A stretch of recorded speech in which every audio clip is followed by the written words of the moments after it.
Hi everyone, I'm Jessica. Welcome back. Today we're working on block 40 of the 2023 Scrappy Sampler. It's a foundation paper piecing block, but we can do it together.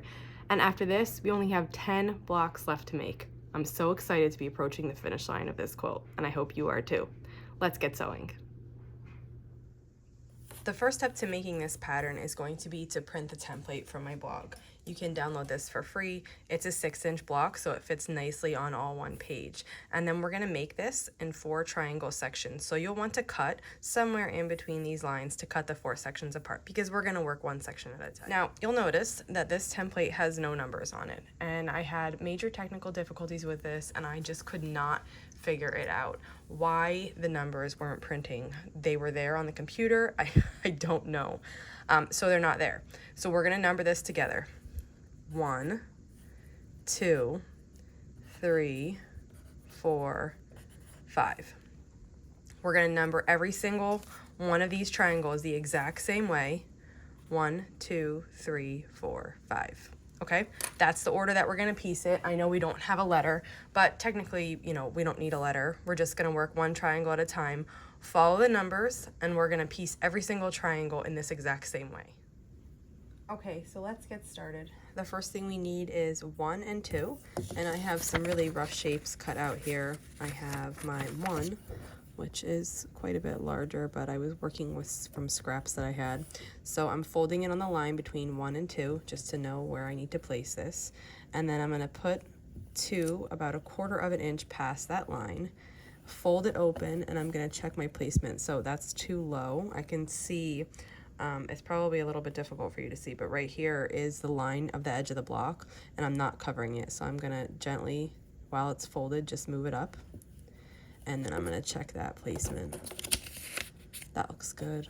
And down here, yeah, we'll just go like a touch more, but it looks fine. Okay, so that's right. I'm gonna open it back up. And then now I'm gonna sew on the line between 1 and 2. So as I was making this block, I tried a little bit of a shorter stitch length than I have been using. I was using like somewhere between like a 1.6, 1.7, 1.75, something like that. But I went down to 1.5 here, and I actually like that better. So from now on this machine, I'm gonna foundation paper piece with a 1.5 stitch length. You can see it there. It looks pretty nice, and I think that's about the right size that I want it to be for perforating the paper and making it a little bit easier to take the paper out. So that's what I'm gonna do. Now I'm folding open too, and I'm just taking a look, making sure I'm still covered. Yep, we're still covered. Now we're gonna work on piece 3. Now I sewed a little bit into piece 3 here, so as I bend this back, I'm just going to rip the paper off those first couple stitches so that I can actually see the line of 3, which is like this. I'm just gonna push it down to make a crease. And then I have another scrap here cut out, and let's see. So the thicker part, this is like a weirdly shaped scrap, but the bigger part of the piece 3 is down here, so I'm gonna flip it around so I have a little bit of a bigger part there. And then I'm just gonna test. That looks good. Okay, so I'm gonna hold that in place, flip it over, just make sure everything is laying flat, and then we're gonna sew on the line here between like 1 and 2 and 3.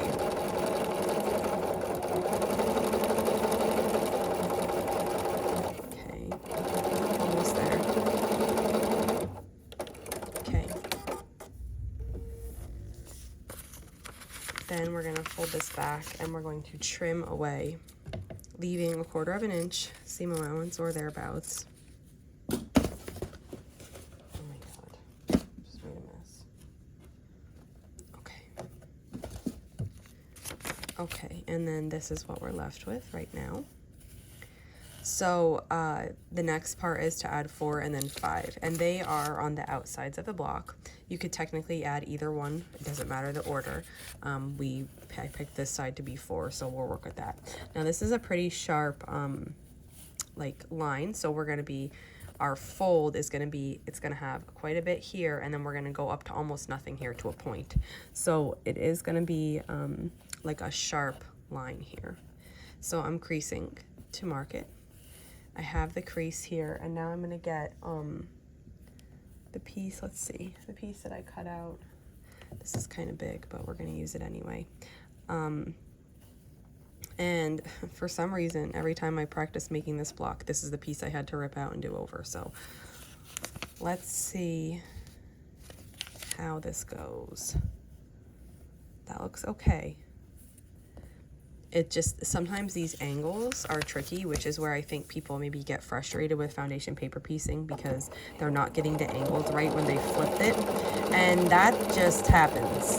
It happens to me, it happens to everybody.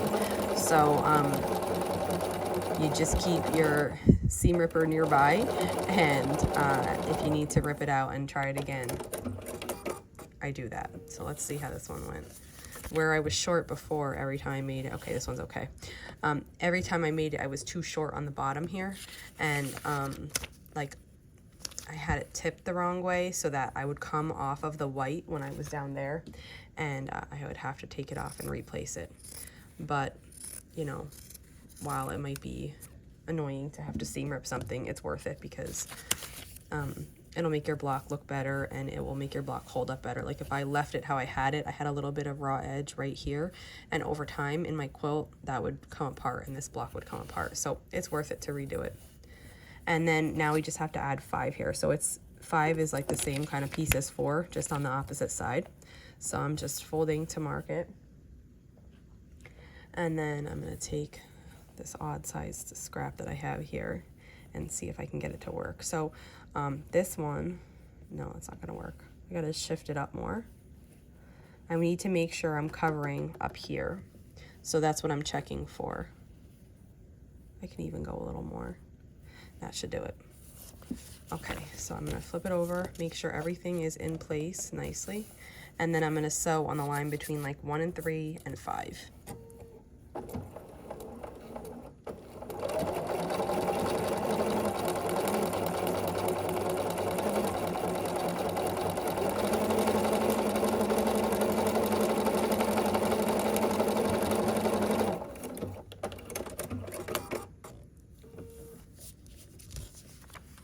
All right, let's see.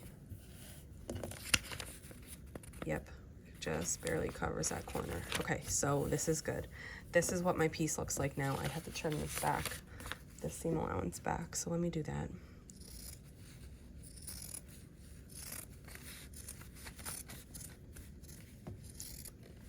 Okay, so now the piece looks like this. We need to make 4 of these exact pieces, and then we're going to press them and trim them, and we'll continue on. So I'm gonna make the 4, and then I'll meet you back here to press and trim. Okay, so I have my 4 pieces here, and they just need to be pressed. Now, the reason I press these before we trim is because if the block is not laying nice and flat, you cannot get a very, very accurate trim.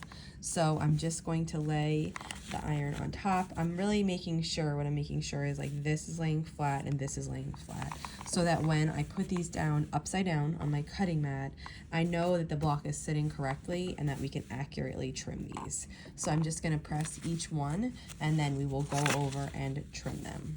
Okay, so we've made these and pressed them, and now it's time to trim them. So I'm just gonna flip it over on my mat, and I'm making sure it's laying completely flat.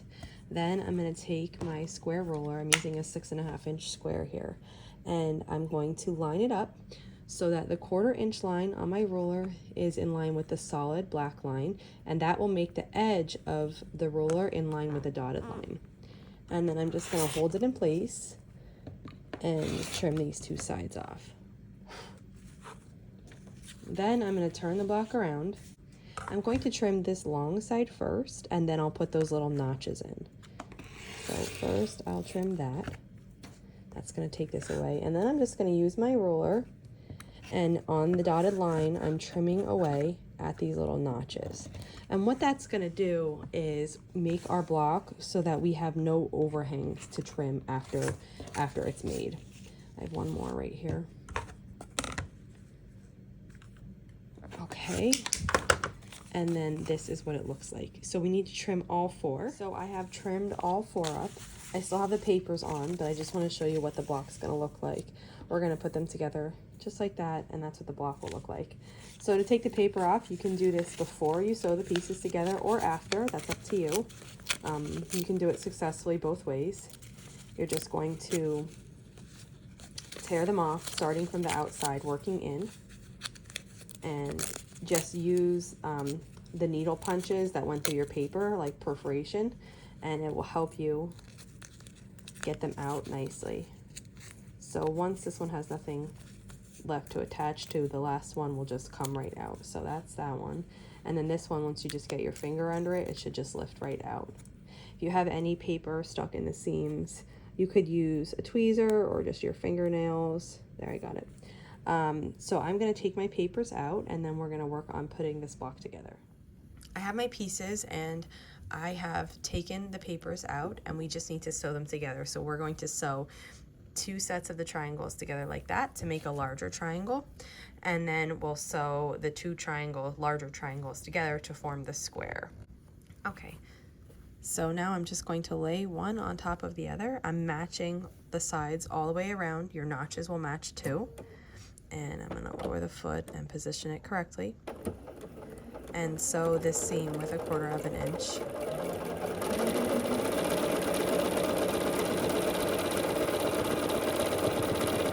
Then I'm going to just chain piece this, and I'm going to get the other one ready so that all the sides are matching again. Let's see. Good. And then I'm going to sew this one too.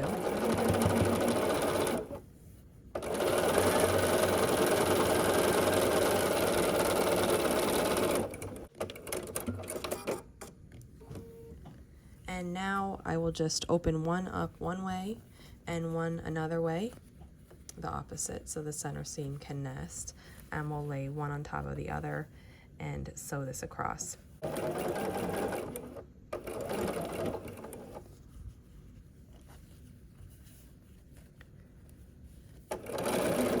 And this center seam here is kind of bulky. There are a lot of points coming together. If you wanted to press this open, you could, and sew it open. I mean, you could. If not, you know, just kind of go slow over that point to make sure your needle doesn't have any problem stitching through that.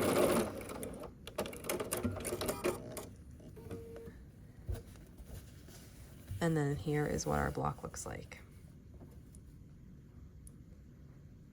Okay, and to press this, I had already started.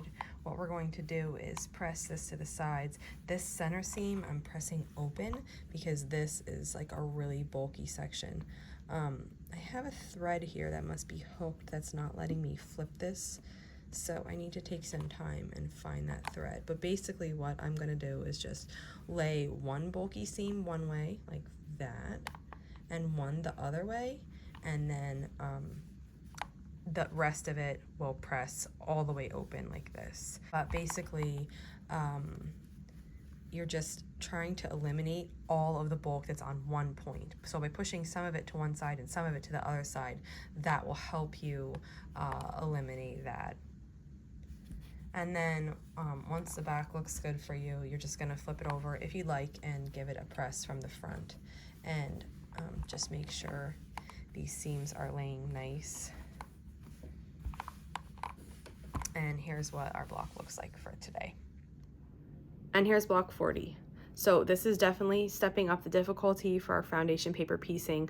Getting these triangles to lay exactly right on the flip is tricky, but it comes with practice, so keep trying and use a seam ripper if you need to start over. This block also has quite a bit of bulk in the middle, so this is a good chance to practice pressing the seams open if you're interested in that. And this is what it looks like when it's finished. If you have any questions, just leave them in the comments below. And if not, I'll see you here next week for 3 more blocks. Thanks for following along.